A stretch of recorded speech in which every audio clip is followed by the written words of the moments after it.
Welcome back to the 2025 APACS Technology Summit.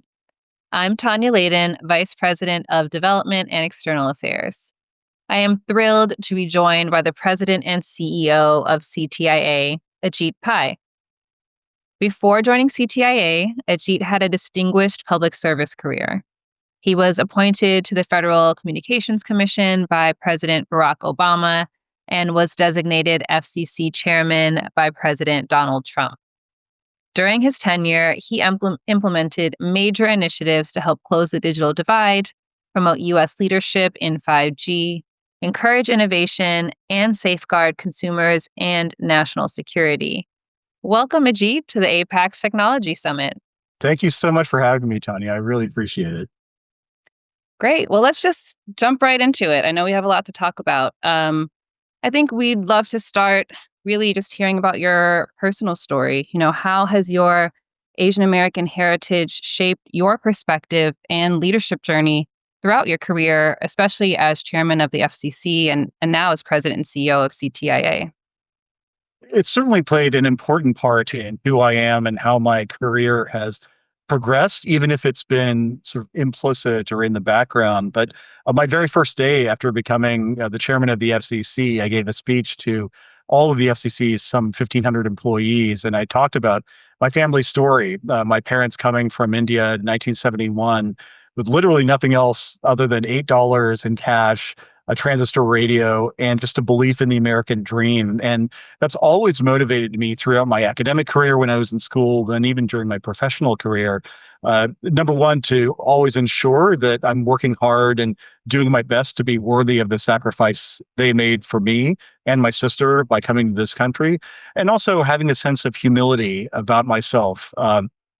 One of the things that my parents always stressed to me is that there's always going to be someone out there who is smarter than you or better at a task than you, but all you can do is you just do your best and treat everyone with respect, because everybody comes from different circumstances, and what you'll find is that the dividends end up redounding to your benefit. And that's certainly the way I'd like to think I've conducted myself, especially when I was chairman of the FCC, even here in my role at CTIA. I make it a priority to make sure that I'm treating everybody, whether it is senior leadership of these big companies or folks who are working in more administrative roles, treat them exactly the same. And so even now, when I go back to the FCC, some of the biggest hugs I get are from folks who work in the parking lot or security folks, just as much as folks who are on the 10th floor managing the agency. And so that sense of humility is something I think that a lot of people can lose in Washington. You get a big job with a fancy title and a nice office, and all of a sudden you kind of think of yourself as heightened in importance. And that's something I've always tried to tell myself. And now that I tell my kids, not to take too seriously.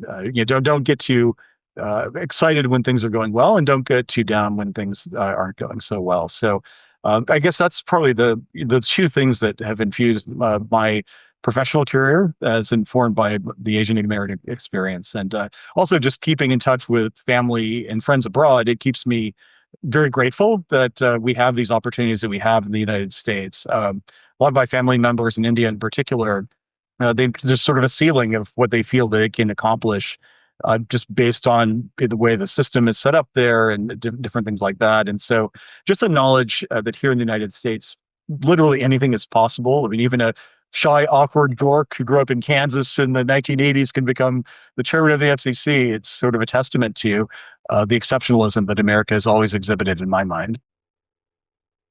Wow, I'm sure that our audience will resonate with a lot of what you said in there. So thank you for sharing, and hope to come back a little bit to talking about your personal story in a little bit. But let's talk about your tenure as FCC chairman. You made major decisions that shaped policy on spectrum allocation, broadband, and 5G. And these are still important topics on Capitol Hill today. I think our audience would like to know, how these issues impact the Asian American, Native Hawaiian, Pacific Islander communities, and in general, what you think the impact of your tenure was. I'd like to think that the impact of my tenure was something that I was very conscious about. And across these different issues that you mentioned, and even many more, the common thread was making sure that this country was the best place to innovate and invest for the benefit of American consumers. And so, for example, when it comes to spectrum policy and 5G, we wanted to make sure that we put in place the building blocks for wireless innovation so that the United States could once again reclaim the mantle of leadership in the world when it came to wireless. And so we held a number of groundbreaking auctions, including the largest auction ever held of spectrum that generated $81 billion of money for the Treasury. We often had to fight with other federal agencies, who wanted to keep that spectrum for themselves, or with private stakeholders who were resisting us moving these public airways into the commercial marketplace for the benefit of the public. And that required a lot of negotiation and then sometimes confrontation. But at the end of the day, we ended up delivering a huge amount of value for consumers. And you can see it today when people are using 5G connections that are faster than ever before with prices that are lower in real terms than they were when I took office. In terms of broadband deployment, a huge number of initiatives to help close the digital divide. Some of the bigger ones that people have heard of course, are things like net neutrality, where we try to relax some of the regulations on broadband providers. But some that flew under the radar were really important to me, making sure, for example, that we focused public investment on rural and underserved urban areas where all too often there were gaps in terms of connectivity. I'm pretty sure I was one of the first FCC chairs to visit over a dozen tribal reservations in the United States, from the Rosebud Sioux Reservation in South Dakota to an Alaska Native village above the Arctic Circle, just to try to better understand some of the challenges they were facing and make sure that they had the same connectivity as people in more densely populated urban areas. And there are other policies too that I'm really proud of that redound to the benefit of all Americans. One of them that is still paying dividends to this day is our creation of 988 as a 3-digit number for suicide prevention and mental health. When I came into office, the National Suicide Prevention Lifeline number was 1-800-273-TALK or 273-8255. And Congress took a look at this, as did the FCC, and thought it's kind of an unwieldy number to remember 11 digits. If you're in the middle of a struggle in the middle of the night, it's hard to think of those 11 digits. What if we had something that had an echo of 911? And so we set up 988 as a number. And today, hundreds of thousands of people are getting help from trained counselors, and it can literally be the difference between life and death. And so those are things, of course, that Asian Americans and the entire OPI community can take advantage of. And so I'd like to think that, again, that common thread through all of the policies that we did was having our eye on the future, making sure that people could have the benefit of world-class communication services. And in terms of looking ahead to the future, the other thing that we did back in 2017 and 2018 that very few people thought was worth remarking on was authorizing a lot of low Earth orbit satellite constellations to go up into space to provide more competition and access. And as I said, at the time, some people rolled their eyes. Why is the FCC worried about space? We should be focused more on what's happening on the ground. But now companies like SpaceX with its Starlink constellation, Amazon with its Kuiper constellation, are providing high quality internet access in parts of the country and indeed the world that were thought to be unreachable with high quality broadband. And so I'm really proud of the work we did together. The FCC staff just did a heroic job, including during the pandemic, to help us move forward these consumer friendly initiatives. And now, years after I've left office, it's kind of nice to look back and think, wow, we had a small part to play in helping America become a more connected, more equitable country. Thank you for sharing all of that. It's always really wonderful to hear about what you actually do at the FCC and as FCC chairman and the impact that all that work has on real people's lives. So thank you for sharing all of that. AI is another hot topic on the Hill and across America, as we've been hearing from some of the other panels on the summit. What are your predictions for what we can expect to see for the future of AI? I think AI is going to be one of the most disruptive forces that we have ever seen, certainly, in my view, since the dawn of the commercial internet. And to me, on a micro level, I'm using it all the time, especially when I'm on the go. My family and I were recently in Japan, and I found myself using Mindtrip, one of my favorite travel-oriented AI applications. And in the middle of the Tokyo subway, all the way in the Kumano-Koto in the southern part of Japan, we were using it all the time to figure out, okay, where do we need to go next? Can you give us a restaurant recommendation? What's the quickest way to get from point A to point B? And we are just, of course, in the early innings of AI. You can forecast all kinds of disruption on the personal level and on the business side too. We're seeing all kinds of businesses already be disrupted, starting with things like customer service.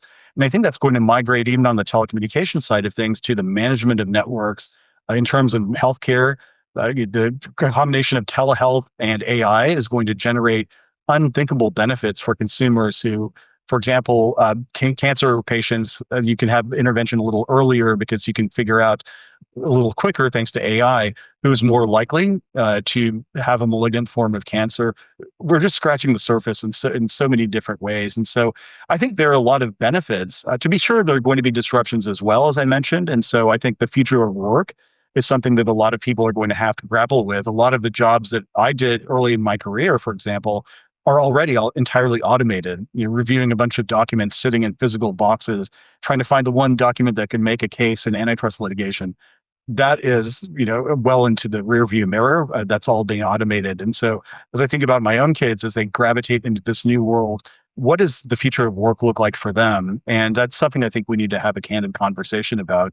From my current vantage point, I am convinced increasingly that wireless is going to be a platform for a lot of this AI innovation. And so I think it's important for policymakers to make sure that when they're talking about AI, they make sure that we're thinking about the connectivity platforms on which AI will really generate a lot of traffic. And so whether it's on our smartphones or connected devices, or whether it's just machine-to-machine communications, I think it's important to have in place a place at the table for wireless entrepreneurs and innovators who are going to be able to make sure that all of these great AI applications can reach literally every single person in the United States, indeed the Earth.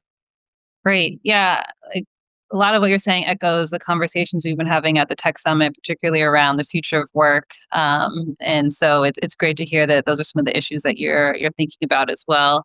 Um, as we start to bring the conversation to a close, although I could keep asking you questions about all of this for a while, what advice would you give to young professionals who aspire to work in the telecommunications sector or in public policy more broadly?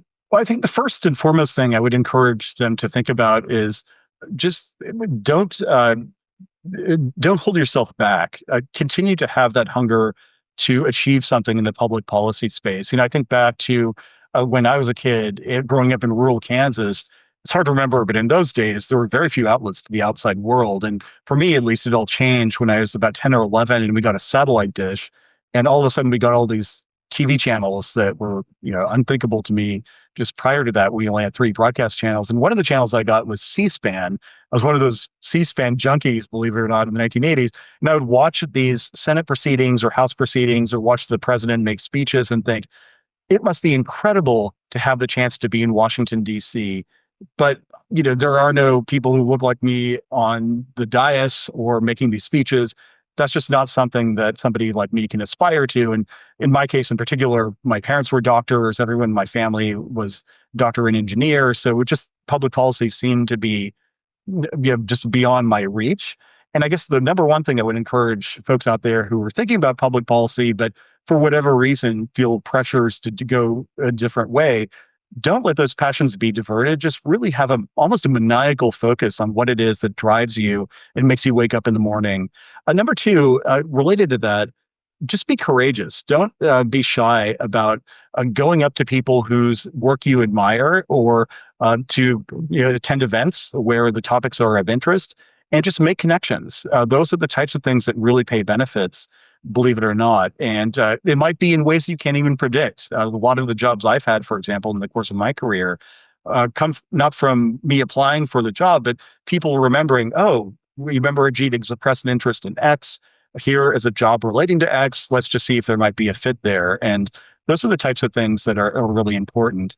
And the last one, I think it goes without saying, but I'll say it anyway. Just really work hard. There is no substitute for giving it your all, and that will be noticed by your bosses. And so I remember I mentioned earlier in our conversation, those bosses I was reviewing, it was boring, to be candid, but nonetheless, I really worked hard at doing it and making sure that I was showing my bosses that to the maximum extent feasible, I was giving it my all. And that really started to build compound interest, so to speak, over the years. And I guess the last one I should mention, which I'll circle back to, is treat everyone kindly. You'd be surprised, or perhaps not, but I'm often amazed at how many people in Washington will look at somebody and judge them based on their credentials. Where did they go to school? Where did they grow up? What are their how favorable are their personal circumstances and the like. I had the experience early in my time in Washington where people at parties or networking events or whatever would look over my shoulder to see if there's somebody more important to be talking to. And all I would say is that you never know that how things will turn out. And so just treat everyone with respect and kindly. And you're going to find that that will pay enormous benefits to you in the time to come. That's not the reason to do it. You should just be a kind person anyway. But I think it's really, really important to keep your head on your shoulders, not up in the clouds.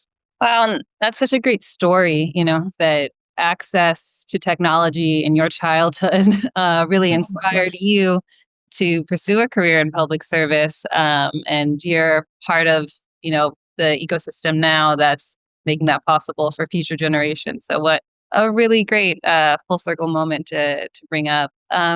Building on your answer, what else drew you to public service? And did you have any mentors that helped shape your career path? Oh yeah, a number of them. I remember my first boss when I went in-house at Verizon back in the early 2000s. For a variety of reasons, I joined just after a merger, and so he was in a legacy office in DC, and there were only four of us in that office: him, me, and two other lawyers. And so I just made it a point to camp out in his office whenever I could, because he had been the Attorney General of the United States previously. He was a fantastic lawyer. Had all these great war stories on the political side, but also just in terms of his legal judgment and acumen. He was a great, great mentor and gave me a lot of advice that persists with me to this day. To this day, I use one of those core mantras, which is malice should never be ascribed as a motivation when incompetence would suffice. Sort of Veep before it was Veep, if you will. And that really is the case. I mean, a lot of people don't mean to do bad things. It's just the nature of the beast in terms of a law or policy that things go awry. And Bill Barr was my boss at the time, and little what I didn't know, he'd become Attorney General later on, and we had a chance to work together when he was AG and I was chairman. It was kind of a nice full circle moment.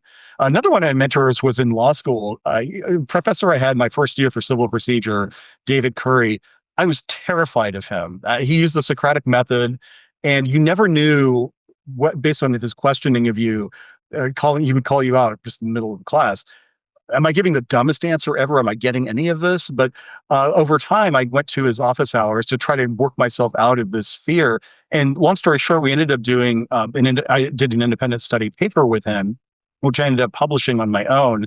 And he wrote, I gave him a copy and he wrote back and gave me a very nice note and said, welcome to the world of scholarship, essentially. And it was a couple of years of work to get there.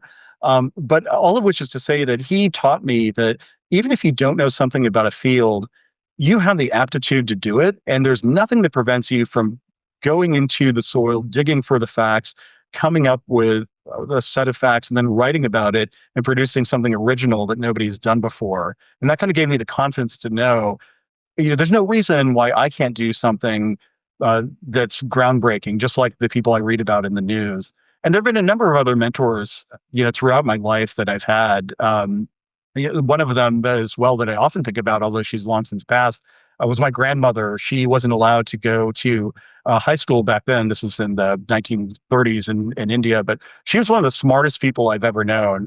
My sister and I would play her in gin rummy.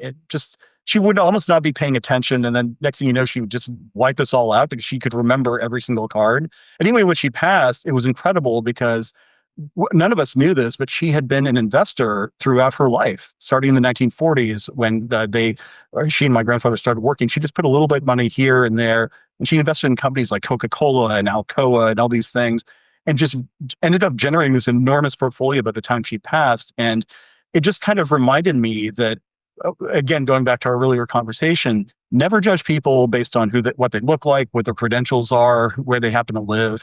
There is a tremendous amount of aptitude in residing in every person. And I always think about her as well. Just different people like that who kind of motivate me to want me to do my best. So anyway, sorry for the long answer, but I could give you a laundry list of people who've inspired me over the years. It's really an endless list. No, honestly, hearing about your grandmother, I think is a great note to end on. Thank you, Ajit, so much for sharing your insights with our audience. And thank you to CTIA for partnering with us for the APAICS Technology Summit. We're taking a quick break, but we'll be back shortly with our next panel.